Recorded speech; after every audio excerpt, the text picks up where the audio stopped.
Senator from Oklahoma. Mr. President, I want to set some context to where we are financially at this point. Everyone knows last year and the difficulties of COVID-19 and what happened and the extraordinary measures that were taken to be able to offset the economic damage that was significant. CBO, as of July 21st of this year, estimates the federal deficit for 2021 will be $3 trillion. Much of that based on what was done last year during an emergency time period. It's 13.5% GDP. That deficit in 2021 will be the second largest since the World War II, since 1945. Now this year, in a year that we're finally working our way out of COVID-19, though still taking it seriously, this year, there's $2 trillion in additional spending in March of this year. There's a $1 trillion infrastructure plan that's in front of us now, and a $3.5 trillion tax and spend bill that apparently we start in 2 days.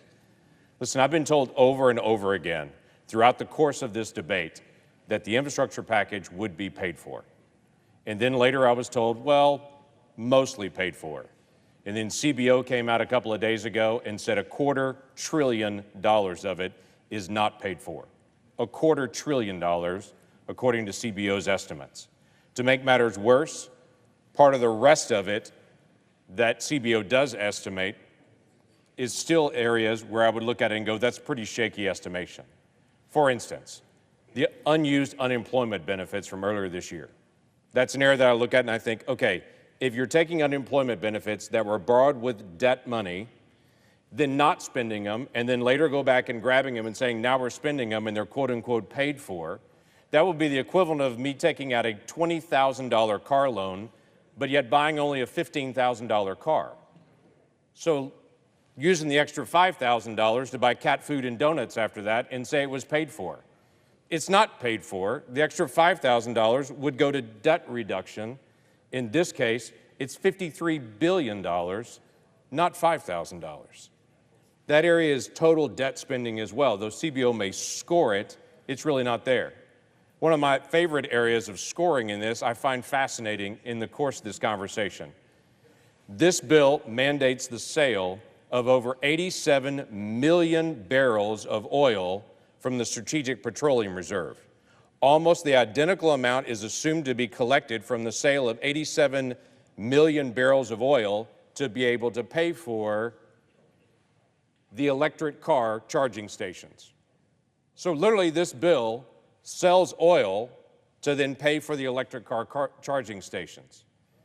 This bill also delays, to get score for this, delays a Medicare Part D regulation that had already been delayed already. My concern is this. We're not paying attention to the most basic element. This is $250 billion unpaid for, according to CBO and many other areas of pretty shaky pay-fors in this. My simple suggestion is this. Let's do infrastructure, but let's do the infrastructure we can afford. If we can't afford an extra $250 billion of this $1 trillion bill, then let's back it up to $750 billion. That should be pretty straightforward. If we can't pay for that extra amount, we shouldn't do that extra amount.